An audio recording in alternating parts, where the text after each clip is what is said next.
What's happening, good people? Welcome back to another episode of the Trader Deep Dive brought to you by Funny Frontier.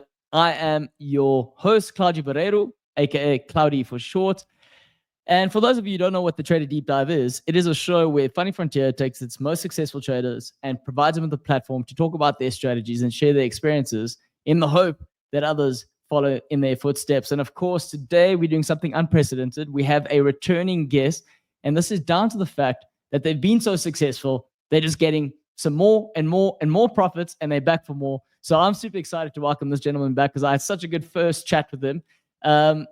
Also, something important to note. He's made over $40,000 in profit with Funding Frontier specifically. So without further ado, the man whose trading skills are hotter than the weather from New Mexico, Isaac Martinez. Mr. Claudio, how are you, man? Good to see you again. I'm very good. I'm very good. Isaac, it's always good to have you on the show. Of course, I mean, flexing your trading skills like you do your plumbing skills. I think before we dive deep into anything else, I'm going to hit you with the trade maker that we start off with here, Funding Frontier. 7 years ago, you were a dental assistant. You're now running a plumbing business with your dad, and you've pulled out tons of profit with Funding Frontier, and specifically, that's quite a pivot. So from teeth to toilets to trading, the question I want to ask you, what's tougher to deal with? Rotten teeth, a backed up sewer line, or trade going against you? Honestly, a trade going against you. There's nothing worse than being up in profit and then losing it all in the same trade. So that still hits a little different than backed up sewer lines and dirty teeth. Why is that? Does it feel a lot more emotional because it's a decision you've made, or definitely the emotions? And I suppose like what with when you working with your dad from a plumbing perspective, is that more of like a team sport, or when you're looking at rotten teeth, that's on someone else? But when you're doing a trade, it's all you, all by yourself. So when it doesn't go according to plan, you're like, it was all down to my failings. Exactly. It's trading is all on you. So you lose a trade, you win a trade. It's either it comes back to you. So same thing with plumbing, I guess. But in the end, you can always come to a solution with plumbing. Trading is somewhat predictable, but it's always probability. So nothing's ever guaranteed in trading. That's an interesting part about it not being guaranteed, and yet it's something you're still practicing. So I think the question I want to ask you then, if we move on, and we're going to say inside the playbook of Isaac Martinez, obviously I've mentioned it, but I'm going to say it again. You've crossed the 40,000K mark when it comes to profits and getting payouts from Funding Frontier. Generally, I mean, if anyone else gets to this level, especially from a funding trader perspective, there's a certain feeling. I mean, how do you feel about that? I feel great, man. A lot of people, it's hard for people just to even get funded or make a dollar in trading. So to say that I've made a little bit of money, it's been a blessing, and it's been a lot of hard work. It's been a lot of failure. It's been a lot of loss. So I think if you don't give up, then you can be somewhat successful and make a little bit of extra income with it. Yeah, but that's the interesting thing that I've got you. Obviously, the last time we spoke was over about a year and a half ago, roughly, and you're still here and you're still doing the same thing. So the question I want to ask is, have you changed much when it comes to your trading approach, or have you elevated anything? Was there anything specific, or you still doing the same thing? Still doing the same thing. I think the last year since we spoke, just try to work on my psychology, because no matter how disciplined you think you are, there's still a day or a time in your life or something that trading will bring out in you, and it'll make you pay for it. So still just trying to work on my discipline, and psychology has been the whole process this last year and a half. Trading is easy, but like I said, whenever you go through those losses or you're up in big profit and then you end up losing that trade, or that can definitely wear on you a little bit. So that's still hard to get used to, but just it's all part of the game. Yeah, so I mean, that comes down to that whole risk management thing that we always look at, and when we go, because you take it quite personally when you are trading. So have you evolved anything from when we spoke the last time to now from a risk management perspective? Risk management, no. If anything, sometimes I overmanage my risk, and that can kind of stick you a little bit, because you close a trade, you close half your position because you're trying to manage risk, and if you would have just let the whole trade play out, you would have won the full position, or Uh, but for the most part, I still stick to really good risk management, and my strategy wise is still support and resistance. I do use a little bit of trend lines that I've incorporated with, but support and resistance is still my go-to. Okay.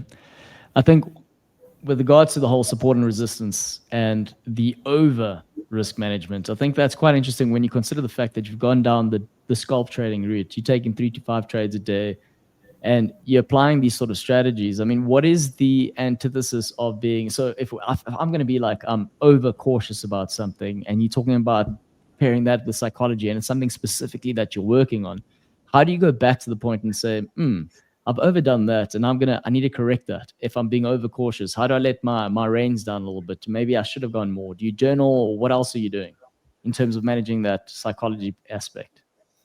Definitely journal, and always I kind of look at the charts a little bit too much sometimes, but whenever I have that moment, I'll go back and look at my trade and say, man, was it just a bad day? Was there, are we in a range within the market? Because that's when it's nice when you can enter a trade and price just takes off and goes exactly where we want it to go. But sometimes you're in those moves where you enter a little early and you get stuck in a consolidation, or somewhat, and that's when it kind of messes with you, because overall you're most likely going to be right. It's just, can you stay in that position, or can you just walk away while you're in a position to let the trade play out, to let your idea play out? Because then you start overthinking. You're like, well, am I wrong? Am I, what's going to happen? Should I close half? Should I enter a little like a better position? Or there's so many things that run through your mind. I think it's learning how to calm your mind at that. During that one day, it's day by day, because like I said, everybody has different days, different emotions, different life events. So no matter what, it'll come and get you. Okay, so what are the key things you do to manage that voice? Because when you are doing that, like you said, if everyone knew that they were going to be guaranteed a profitable sort of trade, that every time they did it based on how they were able to assess something, they wouldn't have that doubt and they wouldn't have that voice. So what are the first things that you do to start quieting that voice that says, oh, this isn't going according to plan? Oh, what's wrong? I'm second guessing what I've just done here. Well, the first thing to say is that, when you first enter a trade, you have to make sure you take a position within your range or within your limits to say, I'm okay to lose this whole amount. If I'm completely wrong, if I'm risking $400, $500, whatever it is, I gotta say I'm completely okay with that. And in between the trades, you can say I'm gonna lose a little less or not. But if you hit a full stop loss on your position, you have to be completely okay before you enter that trade. And if you're not, and you're sweating it out, you're either over risking, or you just took a trade that you shouldn't be in. Okay, so that's the minimal rule that you have. But what happens when you've taken the trade based on you and these are my rules, and it's still not necessarily going according to plan, and you're questioning it, and you're going, what do you do then in that scenario? When I've taken a trade like that, sometimes I've learned a little bit of a breathing technique. So 4 in, 7 hold, and 8 out. So that's kind of my way, is just take a deep breath, and if it plays out, it plays out. But if not, you gotta just calm your. That's what's helped me out recently, is just breathing, or getting up, walking away. Since I don't trade London anymore. Last time we spoke, I was getting up at crazy times, trading London and stuff. I focus solely on New York now, so now it's morning time for me. So maybe I'll go make breakfast or do a load of laundry or do anything to get away from my screen. Okay, so just based on that session that you're doing now, then when we're looking at the trading, with regards to that breathing that you're doing, you are scalping. So you're doing how many trades a day? You're doing 3 to 5 trades a day. Am I right in saying that? Yeah, depending on the day, but around 3 to 5. Okay, and then when you incorporating this breathing technique that you're doing, this is a trade that you've done. How long would that last? Give us a sort of, like, if you had to play the scene, play the scenario. You've taken the trade, it's not going according to plan, or you aren't sure as to the direction it's going in, and now you're going to do this breathing. What's that time frame look like? Once I enter the trade, I kind of just, if it's going against me, then I zoom out. take a look at what's really going on. Because sometimes you start going into really, really small time frames, minute candles move a little too much for you, and then you start really overthinking. So I'll start going to, 15, 30 minute, 1 hour candles. And then I kind of just let it, do its thing. If it's really going against me, then, I'll either take my deep breath or I will close a little bit just to kind of make sure I manage my risk accordingly. But when trades go against me, it is what it is. I'll either close half or close a certain portion of it, and I will re-enter if I feel like it's gonna start going my way again. But yeah, that's kind of how I manage it. Just close half and walk away if I have to. Has there ever been a case where you've walked away and it went the way you were intending it to go, but you just didn't have the nerve to stick it out? I've had trades where I walked away thinking it's going to go exactly where I want it to, and one candle just drops straight down and hits my stop loss. So I come back to a closed stop, and so I've had some that also messes you up too, because sometimes like, oh, I'll just walk away, let it play out a sec, and for whatever reason the market does its thing, and you're just completely out of trade. I've also had trades where I've gone straight up and I close out and take profit. So I've kind of been through every loss that you can almost think of, and maybe almost every win. I haven't had really, really huge winning running trades, but I've had consistent gains. But I've had pretty crazy losses, or lost almost every way that a trader goes through if they've been in it long enough. And what do you think the best way is to sort of, I'm not going to say overcome it, but learn? What's the best way to learn from those sort of instances? So if you're someone who's just coming in for the first time and you've experienced that, I mean, obviously you've got the hindsight of saying, I'm a 40K profit sort of trader. I know what I'm doing, but there's still going to be days where it doesn't go your way. So how do you take the learnings from that moment where it hasn't gone your way and you've walked away and it's eating inside, and it's hurting that ego a little bit? You just, essentially, for me, it's a little hard because sometimes you take those losses and it's hard to let things go sometimes. So you got to just go about your day. Tomorrow's a new day. And if you stay in it, or, sometimes you lose a funded account, if you don't give up, the markets are always going to be there. And, the markets are always going to be there, and you can always win again. You can always get funded again. You can always get a payout again. Obviously, you run up your own accounts too. That's also a different way of making money. But this is why we're here, because we're trying to trade other people's money. So just having a different mentality that it's never over. It's not the end. Okay, so that's the psychological aspect again, playing into it, saying you're prepping yourself, you've had this failure, you need to motivate yourself going. And obviously some people need to do breathing. They need to give themselves some space. They don't just jump back into it. What's the sort of practice that you can do from say an exercise perspective? I failed. It didn't go according to plans. Psychologically, I'm not prepped. My ego's been hurt. I don't want to jump straight back into this. I've got a breathing exercise I can do. What else can I do to try and fortify my sort of strategy going into the next one? Taking a few days off. Sometimes the market doesn't want to move the way you think it should move, and it really plays with you. This last week, it really, kind of did the same thing with me. It was just, we were waiting for non-farm payroll, big news this week. Next week we have CPI. The week after that we have interest rates, or FOMC. So when the market is waiting for these news events, it doesn't move as slowly because it doesn't know where it wants to go. And in those instances, that's where it can really mess with you. So sometimes just taking a break until all that passes and the market kind of goes back to a normal. Okay, so I like that. So that's assessing the external influences you have no control of. Let's say we're walking into this as a pro athlete, as Lionel Messi playing for Inter Miami, or whatever else sport you're doing, and you're showing up to your trade like you are as the athlete. The athlete needs to have done his homework before, his exercise. He's showing up with these boots and his shin pads and all the rest of it. What are the things you show up to, or with rather, before you start trading that helps you get ready for the trading session for the day? So what are the things that you would need, say from a metric perspective, if it's sort of TA stuff that you're looking at, fundamentals, or anything specifically that helps you settle in before you start for the day?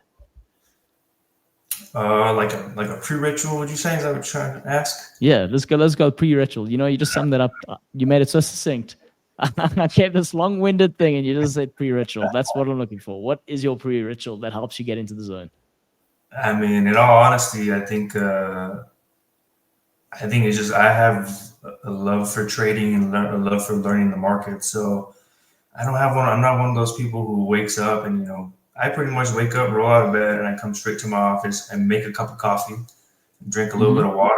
Make sure my eyes are open, and I kind of prepare the day before. So if I see a nice, daily candle where I think we're going to have some momentum, a good movement in the market, that's what kind of helps me. But I don't have something where I meditate for 10 minutes before I get on the charts. I roll out of bed, make a cup of coffee, drink some water, and start looking. And usually the market's either going to move at the time I get up or what the time I'm looking at, or I gotta just wait until later on when New York opens or the next day. Okay, so you've done that now. So what's the first thing you look at when you're assessing the charts? You've obviously spoken about candles and try to work out the setup for the next move. But what else do you look at? Clean ranges, and then I do incorporate a little bit of trend lines now. So it's just another confirmation that if you have multiple touches on a trend line and it's about to break out of a support or resistance, that's just an extra confluence for me to say this is a high probability setup for me to enter in. And that assessment of working out that's a high probability sort of trade that you're going to be taking is based on pre-knowledge and the experience that you have. Am I right in saying that? Definitely, yes. So how would you sort of guide someone that doesn't have?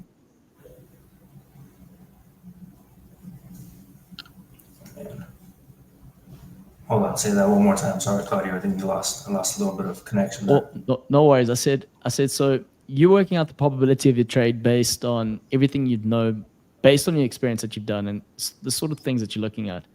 What's something, if someone doesn't have that experience, how can you, what advice would you give them for not having that experience, but it's something that you could say, okay, use these tools to kind of make your decision as to whether or not you take the trade? And I think if somebody doesn't have that experience, they just gotta just make sure within risk that you're willing to lose, and it's okay to lose. I mean, there's going to be times where you think everything is perfectly set up for you. There's no way you can lose this trade, and by somehow you get an extra long liquidity wick, or price just goes completely against you, and you're still right. Like this last week, I took buys and on gold. That's usually all I trade is gold, and took buys. I was up in profit, and in that one instance, I completely stopped out. I lost my entire trade. Hit my stop loss, came straight back up, and went to my take profit. And so there's no way to teach that. There's no way to say, hey, this is going to happen and it's okay, it's just something you got to say. This is what the market does for me. It's unpredictable, and it's just part of the game. There's nothing you can do about it. The market don't care about you. It's going to take your money or give you money no matter how mad you get at it. So it's just part of the game. I think one way I like seeing it is that once you've signed up for this, and once you've taken the trade, or you've opened up yourself or exposed yourself to this sort of risk that you're taking, is whatever that outcome is going to be, it's going to be that education that you're paying for. So some people obviously pay for a degree in whatever it is that they're doing, and this is your intuition, or your tuition, sorry, not your intuition and tuition for your trading experience. 100%. You gotta, yeah. It costs money to make money in this sometimes. So sometimes as you start gaining more experience, you just learn how the market moves. It's almost like, now last time we talked, I was about to have a baby. Now I have a baby, and there's so much you can prepare to trying to know how to take care of a baby. But it's not until you have it where you start learning what it's going to do and how to be more efficient with it, effective with it. And I mean, it may be a little bit far off from trading the markets, but it's the same thing. The market it has its own personality, and once you learn how it works, you just kind of grow with it. Yeah, I mean that's a new development to you, and yet you're still here making profit. So I suppose that's an interesting thing to throw into this. You run a business with your father, plus you're now you're a new dad, and you're still trading on the side. How are you managing all these things at the same time, being disciplined enough to show up within your, because you just mentioned your trading schedule's changed. So how have you made that work for you?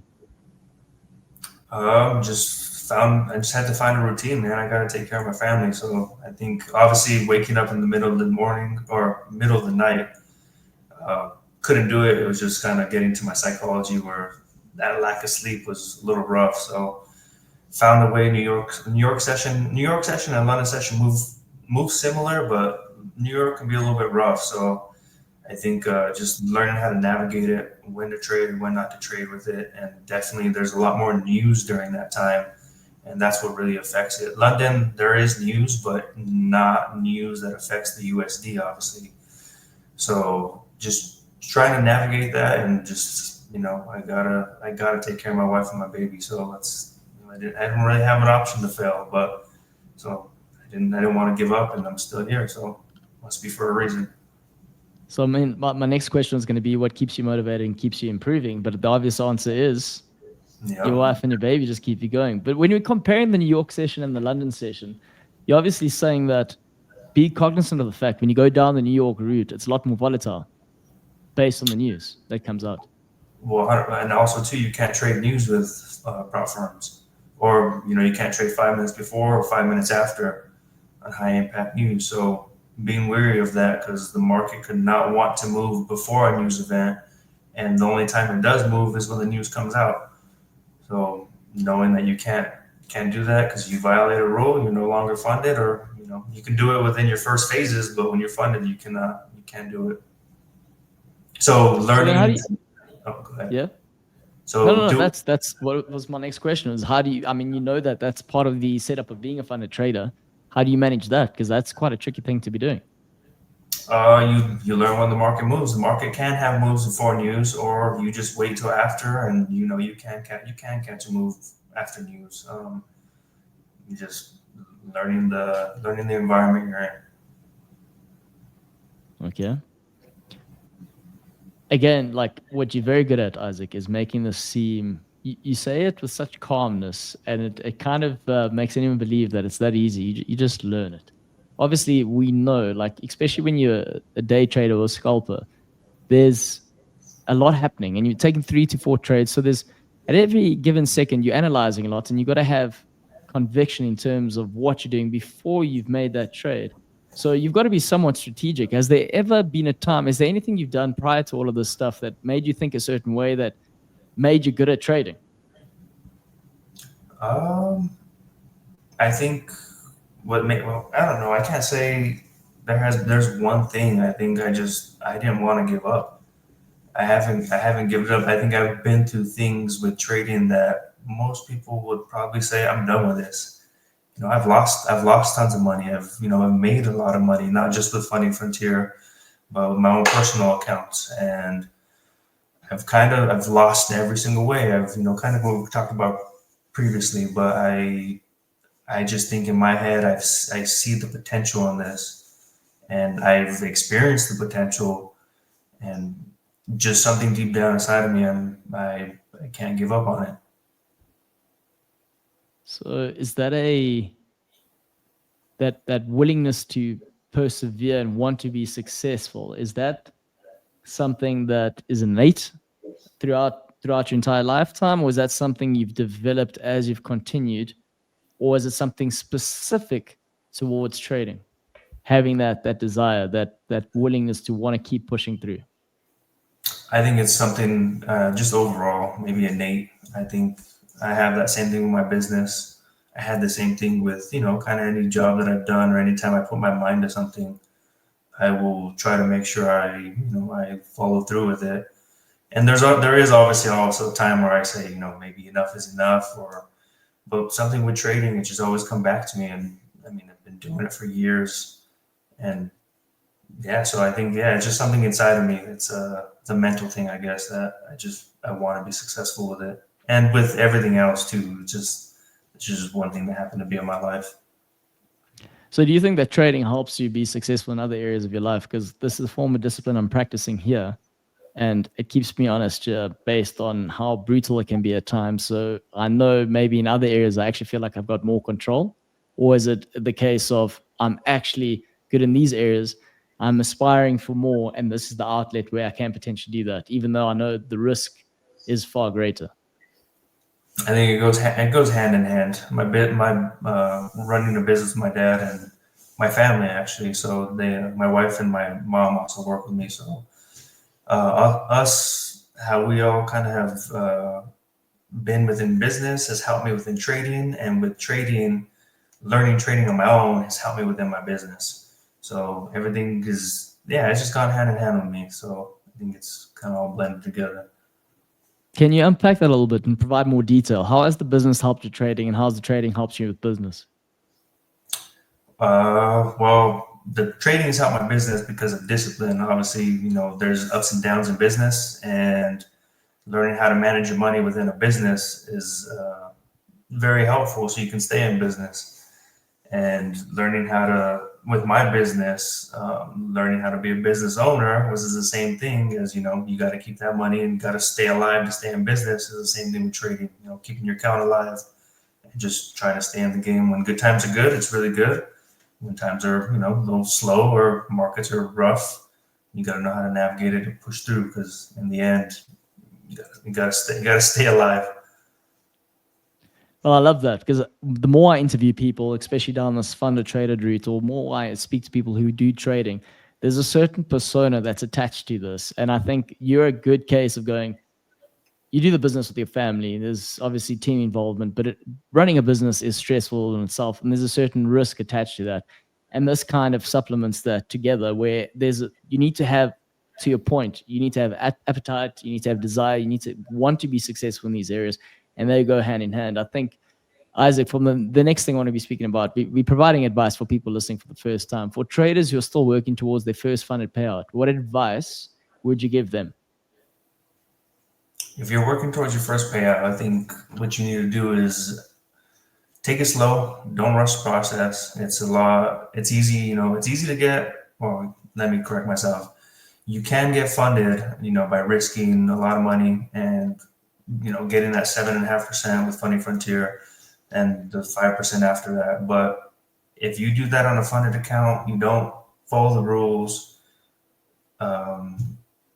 It will come back and bite you. You can make a quick payout, but I think the thing is you want to take it slow, because if you can do it once, you can do it twice, and if you do it twice, you can do it multiple times.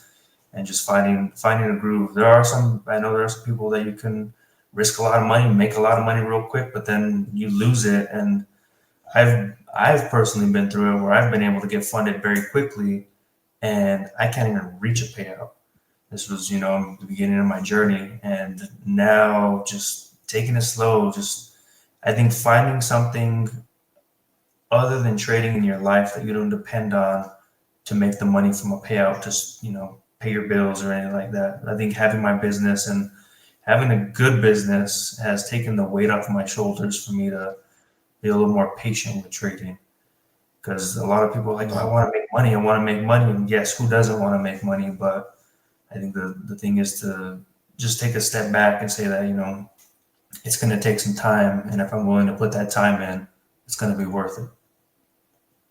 Yeah, that's well put. Very well put. I think it's to that point of knowing it's the journey, firstly, that you're signing up for. It's not a quick way to make money. And then the other thing is to be like, well, you got to be patient in this process. And because it's not the thing that you're solely reliant on, there's always going to be sort of a level of pressure or risk. But because it's not your sole sort of thing that you're focusing on, you are able to give yourself breathing room going, this is my strategy. My strategy is this potential loss, or you could win, lose, but you're not reliant on it. So it makes you actually help more calmer or clearer decisions moving forward. Yeah, definitely. That definitely helps your psychology, is not having trading be your one and only source of income or being completely dependent on it. And then what's something that most people misunderstand about funded trading? I think maybe one thing that some people must understand is that I don't know, what would they misunderstand? That's a good question. think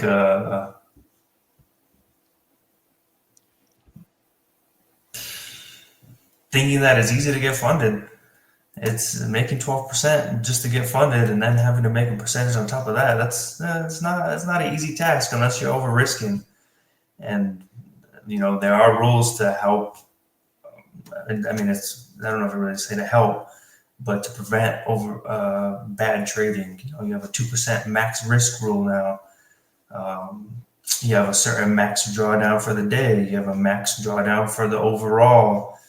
That is a little bit harder because like I said, I think people misunderstand of not rushing the process. Going back to exactly what we talked about, I think that's the biggest misunderstanding is that, yeah, you can trade with up to $400,000, but getting that $400,000 it's a process. It doesn't just come very easily, and then when you have it, learning how to manage that. I've had $400,000 and I've lost it as well.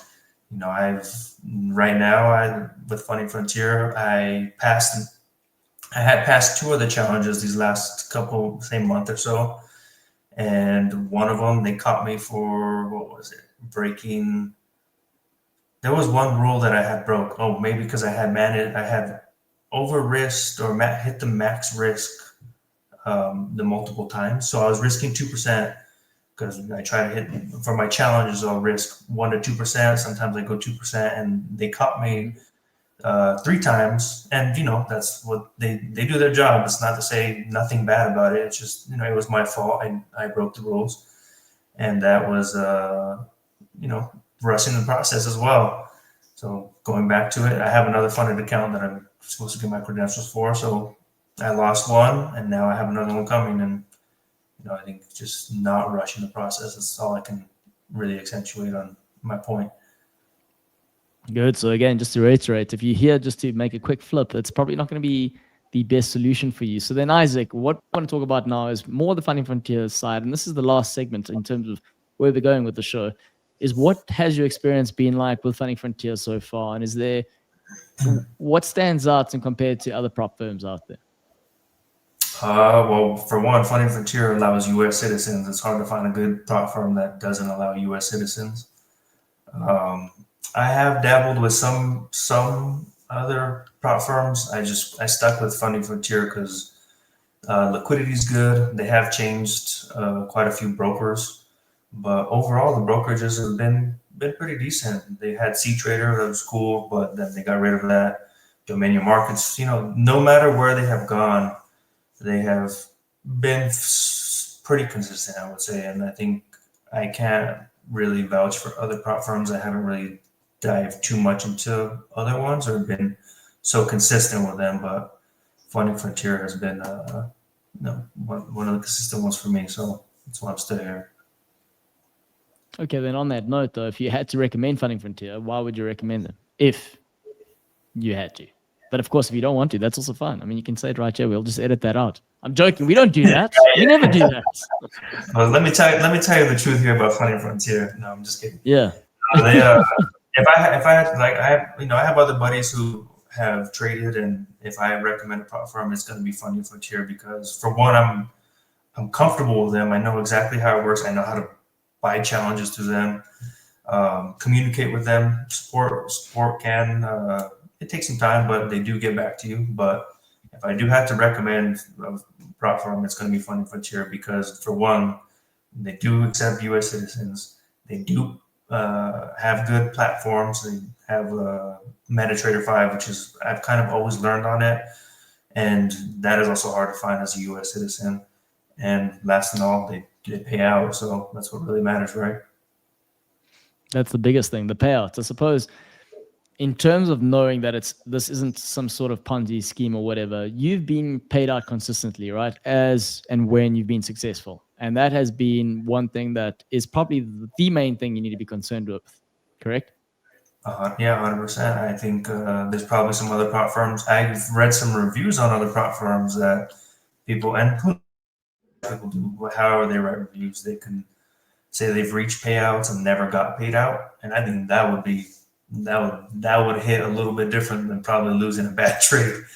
making, passing your challenges, getting funded, and then being profitable in that funded, and then requesting a withdrawal, and you don't get that withdrawal.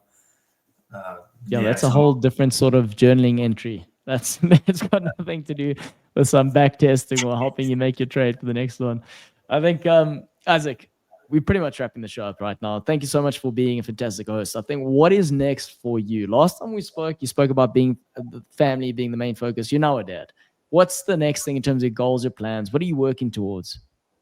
I mean, what's it going to look like the next time you come back on the show? That's the big question.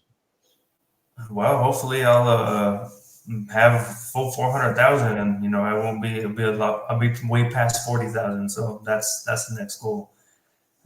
Obviously, maybe it's a pipe dream or whatnot, but hopefully next time you and I talk, it's 400,000. But that's just I gotta reach for the stars, right? Oh man, Isaac, I love the conviction. Also, don't make it seem like this is impossible. We know where you're at. I think that the team from Funny Frontier know exactly where you're at. You wouldn't be here if you weren't where you are. So keep doing what you're doing. We believe in you. I believe in you interviewing you. I know the Funny Frontier team believes in you, and I love getting to speak to guys that keep persevering. So we know you got the right mentality, right mindset, and congrats again on being a dad. Appreciate you, and man. To your wife. Yeah, thank you so much. It's always good talking to you, and hopefully we'll see you again. Yeah. And on that note, ladies and gentlemen, thank you for joining us. If you're joining us for the first time, we want to say thank you. If you're back for the second time, we want to say we appreciate you. And remember, if you don't know what to be, Isaac, do you know what the saying is? If you don't know what to be cool. I don't know. Be cool, man. So we're going to try that again. Isaac, if you don't know what to be cool. There we go. Thank you very much. Appreciate it.